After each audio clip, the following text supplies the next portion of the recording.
très content de vous retrouver aujourd'hui pour une vidéo news. On va parler Marvel. On le savait, évidemment, avec la fin des grèves. Il faut que j'arrête de tenir mon micro comme ça. Je vais tomber. Bordel, je suis sûr que je vais tomber. Non, on savait évidemment qu'avec la fin des grèves, on allait avoir pas mal de news qui allaient tomber assez vite. Et pour le coup, ça commence du côté de Marvel, où on a eu deux choses importantes. On a eu une annonce de casting. De toute façon, vous avez vu la vignette et vous avez vu le titre. Mais on a eu une deuxième news qui est très importante. Parce que là, ça vient appuyer des choses qu'on avait déjà entendues et nous donner peut-être une vision d'un énorme changement dans l'avenir proche du MCU. Et donc on va voir ça tout de suite. La première news, c'est bien sûr cette annonce-là. C'est pas encore officiel. Il y a plusieurs sources qui disent qu'effectivement, qui confirment la même chose, mais c'est marrant parce qu'il y a plein de tweets par exemple qui citaient l'article justement cet article de Deadline. Sauf que ce que dit l'article de Deadline, c'est que Pedro Pascal est en discussion. Ça n'est pas encore signé, il est en discussion pour jouer Reed Richards. Et donc après des mois de spéculation à propos de qui jouerait Reed Richards, donc Monsieur Fantastique, il semblerait que l'attente soit arrivée à son terme. Et même si le deal est loin d'être fait, donc attention, pour l'instant le deal n'est pas encore fait d'après ce que nous dit l'article, mais des sources disent à Deadline que Pedro Pascal, donc 3 fois nominé aux Emmy Awards, serait en discussion pour jouer le héros iconique. Alors, on va discuter de ce que j'en pense, mais du coup, il semblerait que voilà, pour l'instant, ce qui est discuté, là où il y a un inconvénient, mais ça a l'air d'être en train de se régler de bonne manière, c'est le fait qu'il ait un emploi du temps, bien évidemment, extrêmement chargé, sachant qu'il a Gladiator 2, qui arrive, il a évidemment la deuxième saison de Last of Us, là il y a le tournage de Mandalorian saison 4, mais je crois que ça c'est pour bientôt pour le coup, donc ça devrait pas poser de problème, mais bon, plus certainement d'autres projets, donc voilà, tout est une question d'emploi du temps, de voir comment les choses peuvent s'arranger. Ça, cette phrase elle m'a étonné pour le coup, parce qu'ils disent, pour ce qui est des autres membres de l'équipe, maintenant ça peut justement être étudié, être travaillé, vu que la figure principale, Reed Richards, a été désormais castée. Mais du coup, ce qui m'étonne, c'est que ça va à l'inverse de ce qu'on avait entendu jusque-là, et encore il y a peu d'ailleurs, sur le fait que le film serait vraiment centré sur Sue Storm, donc la femme de Reed Richards, et que du coup, il voulait d'abord la caster elle pour ensuite caster les autres autour. Donc là, cette phrase, pour le coup, elle vient à l'encontre de ça. Donc, où on en est là-dessus? Est-ce que vraiment on est sur un film Fantastic Four qui serait plutôt centré sur Sue Storm, qui honnêtement, pour tous ceux qui connaissent les 4 Fantastiques, pour tous ceux qui ont lu des comics, serait absolument pas déconnant quand on y réfléchit. C'est évidemment, Reed est un peu considéré comme le chef de l'équipe, mais en réalité, Sue Storm, elle est badass de ouf. En fait, elle est vraiment puissante. Enfin, faut se rendre compte de ce que lui permet. Ok, c'est la femme invisible, mais il y a aussi l'histoire de ses champs de force. Et ces champs de force, c'est pas rien. C'est pas rien. Ça veut dire, elle débarque, elle peut faire apparaître une bulle des bulles dans les veines des gens en face et les faire crever directement. Elle peut créer une bulle autour de la tête de quelqu'un et il peut plus respirer. Enfin, elle a vraiment des capacités qui sont assez cheatées en fait quand on y pense. Et ça a toujours été vraiment le noyau de la famille. C'est celle qui garde un peu Reed sur terre. Là où si elle était pas là, il partirait certainement complètement en vrille. C'est elle qui empêche John, son frère et Ben de s'étriper. Enfin voilà, elle a toujours été vraiment le cœur, le noyau de la famille. Donc pourquoi pas. Pour ce qui est de Pedro Pascal, qu'est-ce que j'en pense? En vrai, ce que je me dis, c'est qu'il faut apprendre de ses erreurs. Et le truc, c'est qu'au moment où il avait été casté pour jouer Joel de Last of Us, je me disais mais qu'est-ce que Pedro Pascal va jouer Joel? Je le vois pas du tout en Joel, c'est n'importe quoi. Résultat, il m'a convaincu. Résultat, je l'ai trouvé absolument excellent en Joel. Encore une fois, j'ai du mal à l'imaginer en Reed Richards. Vraiment, c'est pas du tout. En plus, au-delà du fait que ce soit Pedro Pascal, mais j'aurais aimé peut-être que ce soit un acteur moins connu. D'ailleurs, pareil, Jack Gyllenhaal, c'était n'importe quoi. À la limite, Krasinski, parce que voilà, effectivement, c'était le rêve depuis longtemps. Mais ça me manque l'époque où le MCU rendait des acteurs célèbres, plutôt que de prendre des acteurs célèbres. Je préférais cette époque-là, pour le coup. Mais bon, je trouve que c'est pas un pari risqué, enfin c'est vraiment l'acteur qu'on voit partout, qu'on a vu dans Game of Thrones, qu'on a vu chez DC, qu'on a vu chez Star Wars, qu'on a vu chez HBO et ainsi de suite. Bon, mais c'est un excellent acteur, c'est un excellent acteur, là-dessus il n'y a pas de doute. Et donc, plutôt que de reproduire les mêmes erreurs et de tout de suite dire c'est n'importe quoi, je le vois pas dans le rôle et ainsi de suite, je vais lui laisser l'occasion, si ça se confirme, déjà, je vais lui laisser l'occasion de me convaincre. Peut-être qu'il va parfaitement me convaincre là-dessus. Et donc on va suivre ça, en tout cas, pour l'instant, encore une fois, pas officiel, c'est en discussion, le contrat n'est pas encore signé, mais il semblerait que ça avance très bien. On passe tout de suite à la suite, qui est très intéressante. Très intéressante. Ceci, Deadline, qui nous dit que Dustin Daniel Cretton ne sera pas réalisateur de Avengers The Kang Dynasty. Mais, on va voir ça plus précisément. Donc c'est un exclusif de Deadline, qui a été repris évidemment depuis partout. Et donc, ils ont entendu que le réalisateur Dustin Daniel Cretton avait décidé de quitter sa position de réalisateur d'Avengers Kang Dynasty pour se concentrer sur d'autres projets Marvel. Donc il faut bien comprendre, c'est vraiment en mode amical, c'est pas, il a pas été viré, il s'est pas barré en claquant la porte ou quoi que ce soit. Il reste sur les autres projets. Il est producteur exécutif sur Wonder Man, qu'il a co-créé avec quelqu'un d'autre qui lui sera le showrunner. Il prépare encore son Shang-Chi 2. Il semblerait même qu'il est encore en discussion pour d'autres films plus tard. Mais, en tout cas, il quitte la réalisation de Kang Dynasty.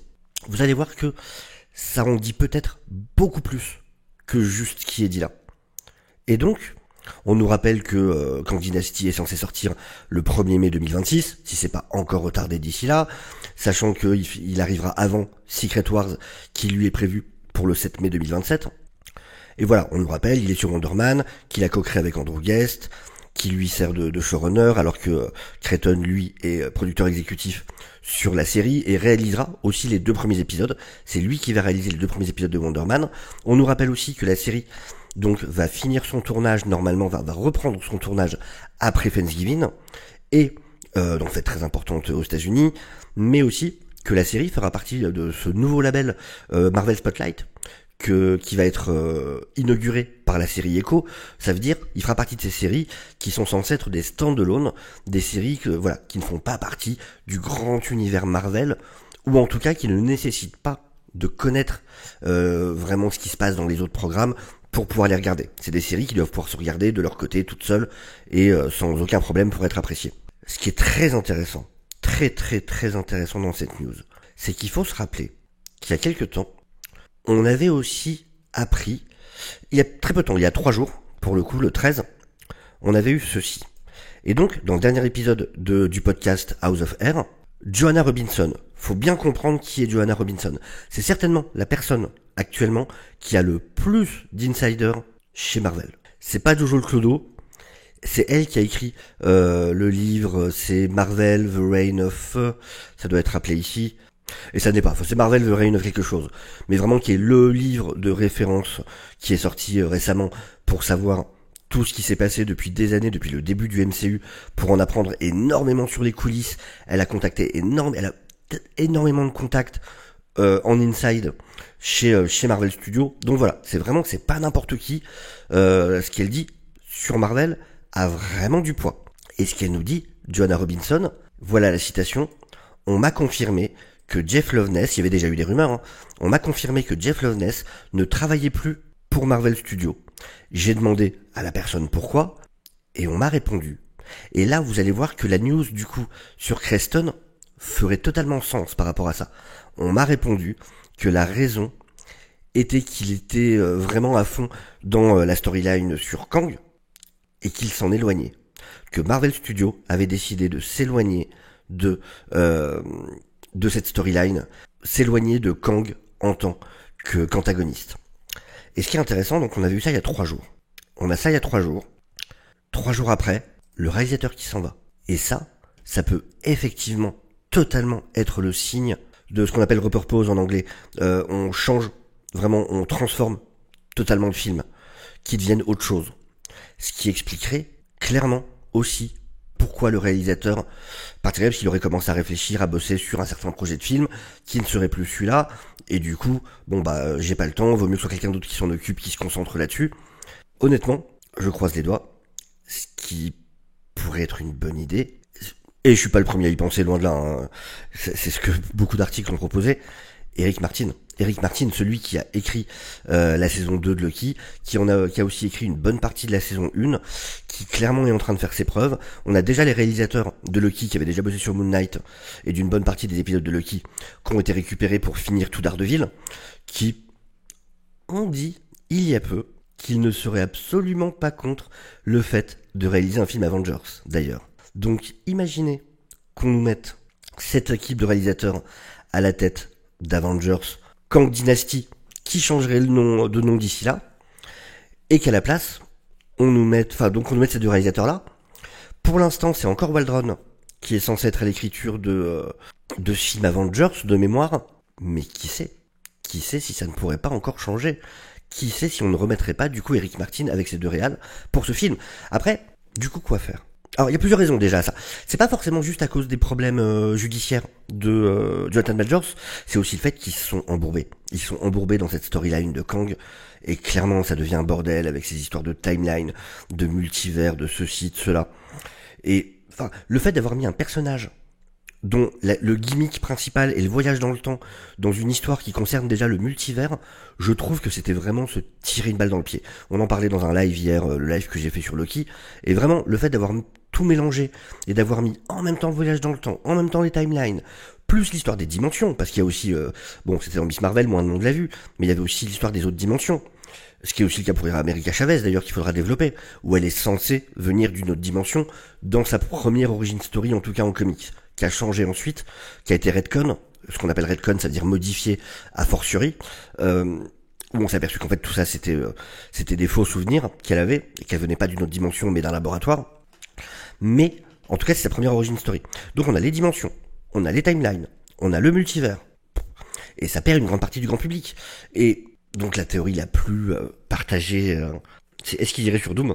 Est-ce qu'il irait sur Victor Von Doom? Est-ce qu'on aura enfin une bonne version de Victor Von Doom? Sachant qu'en plus, à quel moment Marvel décide d'aller sur Secret Wars sans avoir de Victor Von Doom?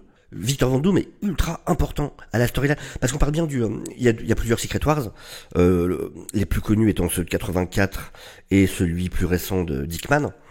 Là, on part sur celui de Dickman, les incursions, tout ça, c'est le Secret Wars de Dickman. Et il y a besoin de Doom. Doom est ultra important. Sans Doom, à la fin de Secret Wars, il y a plus rien. C'est lui qui crée un espèce d'îlot qui permet à une partie des héros de survivre. Ce qui s'appelle le Battle World, donc alors bon, pas en mode gentil, hein, il en devient le dieu, mine de rien, et il faut que les héros se rebellent parce que eux ont tout oublié et croient que ça a toujours été le Battle World, ils se rappellent pas de l'univers précédent en fait, et donc il faut une rébellion pour qu'un nouvel univers Marvel soit créé, mais enfin voilà, il faut Doom. Secret Wars, c'est vraiment l'antagonisme entre Doom et Reed Richards. La finalité de Secret Wars en revient sur cet antagonisme-là. Reed Richards, Victor Von Doom. Donc, j'espère bien qu'il y aura un Doom d'ici Secret Wars.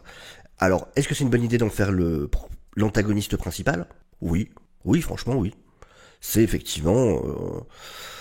Et encore une fois, c'est pas contre Jonathan Majors. Et je pense que il y a moyen de continuer à en faire quelque chose. Mais peut-être avoir un antagoniste principal dans quelque chose de plus simple pour le grand public, qui ne le perde pas.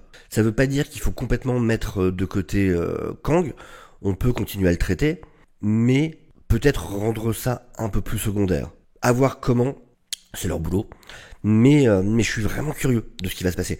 Est-ce qu'effectivement on va bientôt entendre que Kang Dynasty est abandonné, ou en tout cas transformé en autre chose? À voir. Genre avec Doom, il y a tellement moyen de faire des titres trop cool avec Doom, quoi. Avenger, Doomsday, mais Doom, apostrophe S et Day. Un truc, enfin, il y a des moyens de faire des trucs cool, quoi. Donc à voir. En tout cas, je suis curieux de savoir ce que vous pensez de tout ça. N'hésitez pas, bien évidemment, à me le dire en commentaire. N'hésitez pas à vous abonner si vous n'êtes pas encore. N'hésitez pas à liker la vidéo. N'hésitez pas à la partager. Ça fait toujours très plaisir. Sur ce, je vous dis à très bientôt. Ciao, ciao.